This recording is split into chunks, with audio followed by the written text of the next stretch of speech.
आज हम जिस पृथ्वी पर रहते हैं वह जीवन से भरी हुई है। हर तरफ जंगल हैं, नदियां हैं, समुद्र हैं, लाखों तरह के जानवर और पक्षी हैं।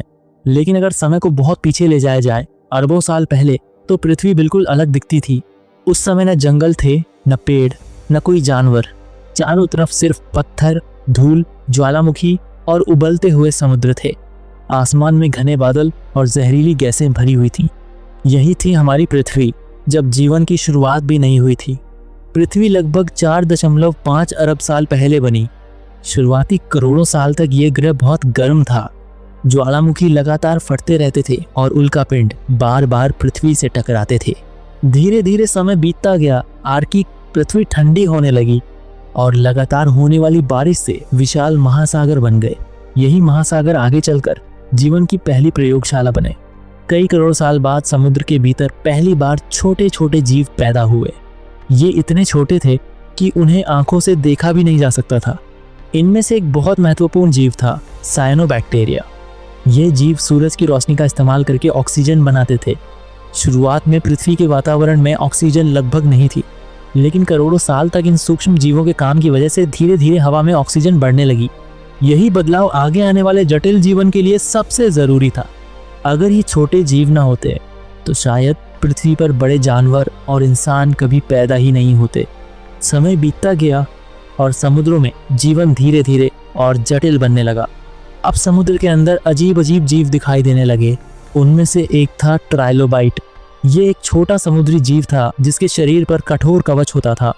ये समुद्र की जमीन पर चलता था और कीचड़ में रहने वाले छोटे जीवों को खाता था। कभी कभी समुद्र के तल पर इनकी संख्या हजारों में होती थी, इतने ज्यादा कि पूरा समुद्र का फर्श इनसे भरा हुआ लगता था। लाखों सालों तक यह जीव समुद्रों में बहुत सफल रहे। लेकिन उसी समय समुद्र में एक और जीव आया जिसने सबका ध्यान खींच लिया। उसका नाम था अनोमलोकारिस। ये उस समय का सबसे बड़ा शिकारी था। लगभग 1 मीटर लंबा, बड़ी बड़ी आंखें और सामने पंजों जैसे अंग। इन पंजों की मदद से ये छोटे जीवों को पकड़ लेता था और खा जाता था। उस समय के समुद्र में ये जीव सबसे ताकतवर शिकारी माना जाता था। समुद्र के अंदर उस समय जीवन की एक अलग ही दुनिया चल रही थी। हर कुछ लाख साल में नई प्रजातियां पैदा होती थी। कुछ जीव खत्म हो जाते थे और कुछ आगे विकसित होते रहते थे। फिर पृथ्वी के इतिहास में एक बहुत बड़ा बदलाव आया। पहली बार जीवन ने समुद्र से बाहर निकलकर जमीन पर कदम रखा। सबसे पहले छोटे छोटे पौधे जमीन पर उगने लगे। धीरे धीरे काई और छोटे पौधे चट्टानों पर फैलने लगे। फिर कीड़े मकोड़े भी जमीन पर आने लगे। ये छोटे जीव जमीन पर रहने वाले पहले जानवरों में से थे। इसके बाद कुछ ऐसे जीव विकसित हुए जो पानी और जमीन दोनों जगह रह सकते थे। इन्हें उभयचर कहा जाता है। अब पृथ्वी का रूप बदलने लगा। धीरे धीरे जंगल बनने लगे और जमीन पर नई नई प्रजातियां दिखाई देने लगी। करोड़ों सालों तक जीवन इसी तरह विकसित होता रहा और फिर बहुत लंबे समय बाद पृथ्वी पर आए वे जीव जिनके बारे में हम आज सबसे ज्यादा सुनते हैं, यानी डायनासोर। डायनासोर लगभग 230 मिलियन साल पहले पृथ्वी पर आए। धीरे धीरे ये इतने शक्तिशाली बन गए कि पूरी धरती पर उनका ही राज हो गया।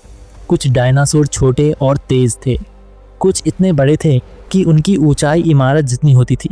लेकिन दिलचस्प बात यह है कि डायनासोर पृथ्वी के इतिहास की शुरुआत नहीं थे। उनसे पहले भी करोड़ों साल तक जीवन की एक पूरी दुनिया मौजूद थी।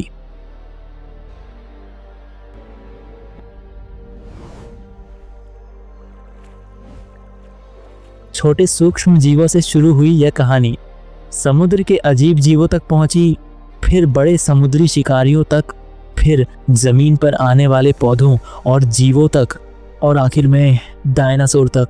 पृथ्वी का इतिहास वास्तव में बहुत लंबा और रहस्यमय है। हम अक्सर डायनासोर को सबसे प्राचीन जीव मान लेते हैं, लेकिन सच ये है कि उनसे पहले भी इस ग्रह पर जीवन की कई कहानियां लिखी जा चुकी थीं। अब जरा कल्पना कीजिए, अगर आपके पास सच में टाइम मशीन हो तो आप किस समय की पृथ्वी देखना चाहेंगे? डायनासोर का समय या उससे भी पहले की वो दुनिया जहाँ जीवन बस शुरुआत कर रहा था? नीचे कमेंट में ज़रूर बताइए। अगर आपको ऐसे ही रहस्यमय और दिलचस्प फैक्ट्स पसंद हैं तो इस वीडियो को लाइक ज़रूर करें, क्योंकि पृथ्वी की कहानी अभी ख़त्म नहीं हुई है। इसके अंदर अभी भी बहुत सारे रहस्य छिपे हुए हैं।